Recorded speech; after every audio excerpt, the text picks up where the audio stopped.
8/2024లో ప్రవేశపెట్టింది ప్రభుత్వం. ఇప్పుడు పార్లమెంట్లో ప్రవేశపెట్టిన వక్ఫ్ బిల్లులో పలు కీలక సవరణలు ప్రతిపాదించింది. వక్ఫ్ బోర్డులు తమ ఆస్తులను నిర్వహించే అధికారాన్ని పరిమితం చేయడం, మరింత ప్రభుత్వ నియంత్రణకు వీలు కల్పించడం ఈ బిల్లు లక్ష్యం. ఏదైనా వక్ఫ్ ఆస్తికి జిల్లా కలెక్టర్ కార్యాలయంలో రిజిస్ట్రేషన్ తప్పనిసరి చేయాలని బిల్లులో ప్రతిపాదించారు. ఈ చట్టం అమల్లోకి రాకముందు లేదా తర్వాత వక్ఫ్ ఆస్తిగా గుర్తించిన లేదా ప్రకటించిన ప్రభుత్వ ఆస్తులను వక్ఫ్ ఆస్తిగా పరిగణించరాదని పేర్కొంది. ఒక ప్రాపర్టీ వక్ఫ్ ఆస్తా లేక ప్రభుత్వ భూమా అనేది జిల్లా కలెక్టర్ నిర్ణయిస్తారని, ఆయన నిర్ణయమే అంతిమమని ఈ బిల్లులో ప్రతిపాదించారు. కలెక్టర్ నిర్ణయం తీసుకున్న తర్వాత రెవెన్యూ రికార్డులో అవసరమైన మార్పులు చేసి రాష్ట్ర ప్రభుత్వానికి నివేదిక సమర్పించవచ్చు. కలెక్టర్ తన నివేదికను రాష్ట్ర ప్రభుత్వానికి సమర్పించే వరకు ఆస్తిని వక్ఫ్ ఆస్తిగా పరిగణించరాదని బిల్లులో పేర్కొన్నారు. అంతేకాకుండా ఈ బోర్డులో 2 స్త్రీలు ఉండాలి, 2 ముస్లిమేతరులు కూడా ఉండాలి అని ఈ బిల్లులో ఉంచారు. పార్లమెంట్లో ఈ బిల్లును ప్రవేశపెట్టిన తర్వాత ఈసారి గతంలో లాగా బీజేపీ ఎక్కువ సీట్లు రాలేదు కాబట్టి, ఈసారి కూటమి ప్రభుత్వం ఏర్పడింది కాబట్టి, ఇప్పుడు ఆపోజిషన్ స్ట్రాంగ్గా ఉంది కాబట్టి వాళ్ళు ఆ బిల్లుకు వ్యతిరేకంగా ఆబ్జెక్షన్ తెలిపారు. అందుకోసమే దీన్ని జాయింట్ పార్లమెంట్ బోర్డుకి పంపించారు. జాయింట్ పార్లమెంట్ బోర్డు 13 సెప్టెంబర్ 2024 వరకు టైం లిమిట్ పెట్టింది. ఎవరైనా దీనికి వ్యతిరేకంగా ఆబ్జెక్షన్ తెలిపితే మేము స్వీకరిస్తాము అని తెలిపింది. కనీసం 5 మిలియన్లు అంటే 50 లక్షల భారతీయ ముస్లింలు దీనికి ఆబ్జెక్షన్ తెలిపినట్లయితే ఆ బిల్లు రద్దయ్యేటటువంటి అవకాశం ఉంటుంది. భారతదేశంలో సెన్సెస్ ప్రకారం 211 మిలియన్ల ముస్లింలు ఉన్నారు. అంటే 14.6% ఇండియాలో ముస్లింలు ఉన్నారు. వీరిలో 2.5% ముస్లింలు ఈ బిల్లుకు వ్యతిరేకంగా ఆబ్జెక్షన్ పంపిస్తే, వక్ఫ్ అమెండ్మెంట్ బిల్లు తిరస్కరిస్తే అది ఆగిపోతుంది ఇన్షా అల్లా. వందల వేల మస్జిద్లు, ఖబరస్థాన్లు వక్ఫ్ భూమిలో ఉన్నాయి. ఇవన్నీ కూడా ప్రభుత్వ ఆస్తులు కానీ లేదంటే సాధారణ ప్రజల ఆస్తియో కానీ కాదు. ముస్లింలే స్వయంగా ముస్లిం సమాజం కోసం దానం చేసినటువంటి ఆస్తులు. కానీ ప్రభుత్వం ఏదో విధంగా దీనిలో ప్రవేశించి ముస్లింలకు నష్టం చేయాలనే ప్రయత్నం చేస్తుంది. ఉదాహరణకి మనం బాబ్రీ మస్జిద్లకు సంబంధించిన వ్యవహారాన్ని చూసాం. ఆ వ్యవహారం ఏం జరిగిపోయిందో. అలా ఈ బిల్ కనుక పాస్ అయితే కొన్ని వేల మస్జిద్లు ముస్లిం సమాజం కోల్పోవాల్సి వస్తుంది. ఈ బిల్లు కనుక పార్లమెంట్లో ఆమోదం పొందితే ముస్లింలు కలిగేటువంటి నష్టాలు ఏంటంటే, ఇప్పటి వరకు సెంట్రల్ లేదా ప్రావిన్షియల్ వక్ఫ్ బోర్డులో ముస్లింలు మాత్రమే కేంద్ర పదవులు కలిగి ఉన్నారు. కానీ ఈ బిల్లు తర్వాత నాన్ ముస్లింలు కూడా నిర్వహిస్తారు. రెండవది, వక్ఫ్ ఆస్తిని ఎలా ఉపయోగించాలో ప్రభుత్వం నిర్ణయిస్తుంది.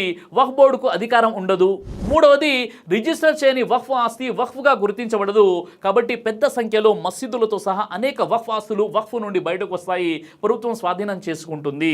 నాలుగోది, ఎవరైనా వక్ఫ్ ఆస్తిని 20 సంవత్సరాలుగా కబ్జా చేసినట్లయితే ఆ భూమి అతనికే చెందుతుంది.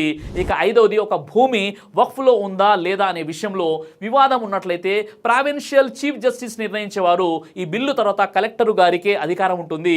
ఏదైనా వక్ఫ్ భూమి ప్రభుత్వ భూమిగా మసీదు స్థానంలో ఆలయంగా మార్చడం సులభం అవుతుంది. వక్ఫ్ భూమి అల్లా యొక్క సొత్తు కాబట్టి దాన్ని రక్షించడం ముస్లింలందరి మతపరమైన బాధ్యత. అయితే ఇప్పుడు మనం ఏం చేయాలి? సెప్టెంబర్ 13, 2024 లోపు అందుకోవాల్సినటువంటి 50 లక్షల మేళ్లకు గాను ఇప్పటి వరకు కేవలం 28 లక్షల మేళ్లు మాత్రమే అందాయని కొన్ని రిపోర్ట్స్ చెప్తున్నాయి. ఈ బిల్లు ఆమోదం పొందితే వక్ఫ్ ప్రాపర్టీ, మసీదులు, మద్రసాలు, ఖబరస్థాన్లు ప్రమాదంలో పడతాయి. దీని ప్రకారం మన ముస్లింలు ఇంకా నిద్రలోనే ఉన్నారనిపిస్తుంది. నిద్రలో నుండి మేల్కొని ఇతరులను కూడా మేల్కొల్పండి. దయచేసి దీనిపై వెంటనే చర్య తీసుకోండి. అలాగే మీ స్నేహితులు, బంధువులు, మీ పొరుగు వారితో చెప్పండి. ఇక్కడ ఇచ్చినటువంటి QR కోడ్ని స్కాన్ చేసి జీమెయిల్ ద్వారా జాయింట్ పార్లమెంటరీ కమిటీ JPC వక్ఫ్ సవరణ బిల్లు 2024ని అంగీకరించబోమని మీ అభిప్రాయాన్ని తెలియజేయండి. వెబ్సైట్లో కూడా మీ రెస్పాన్స్ని తెలపవచ్చు. ఇక్కడ కింద డిస్క్రిప్షన్లో కూడా లింక్స్ ఉంటాయి, చూడండి. సమయం కేవలం 3 రోజులు మాత్రమే ఉంది. భారతీయ ముస్లింలకు నేను మనవి చేసుకుంటున్నాను, వక్ఫ్ ఆస్తులను కాపాడండి. వక్ఫ్ సవరణ బిల్లును తిరస్కరించండి. భావి తరాలకు దాని పరిరక్షణకు పాటుపడదాం. ప్రజలు ఏదైనా చెడు జరుగుతుండగా చూసి దానిని మార్చుకోకపోతే అల్లా త్వరలోనే వారందరిపై తన శిక్షను పంపుతాడు అని దైవ ప్రవక్త ముహమ్మద్ సల్లల్లాహు అలైహి వసల్లం వారు తెలియజేశారని అబూ హురైరా రదియల్లాహు అన్హు వారు ఉల్లేఖించారు. ఇబ్నే మాజా హదీస్ నెంబర్ 4005. అయితే వక్ఫ్ బోర్డు సవరణ బిల్లుపై చాలా అద్భుతమైనటువంటి క్లారిటీ ఇచ్చారని నేను భావిస్తున్నాను. ఇది లౌకిక భారతదేశం. నా వంతు బాధ్యతగా నా సమాజాన్ని మేల్కొల్పే బాధ్యత నాపై ఉంది, నేను చేస్తున్నాను. అయితే కొంతమంది మతోన్మాదులు నా యూట్యూబ్ ఛానల్లో ఉన్నారు. నేను ఏ వీడియో పెట్టినా దానికి బూతులు తిరుగుతూ కామెంట్స్ పెడుతుంటారు. వారి సంస్కారం ఎలాంటిదో వారు పెట్టే కామెంట్స్ ద్వారా మీరు వారిని అర్థం చేసుకోవచ్చు. వారికి తగిన రీతిలో మీరే వారికి రిప్లై ఇస్తారని నేను ఆశిస్తున్నాను. ఎందుకంటే ఈ పనికి మాలిన వాళ్ళని పట్టించుకునే టైం కూడా నా వద్ద లేదు. కాబట్టి నా ఫాలోవర్స్ మంచి వాళ్ళు ఎవరైతే ఉన్నారో వారే వీరికి రిప్లై ఇస్తారని నేను ఆశిస్తున్నాను. జై హింద్. హింద్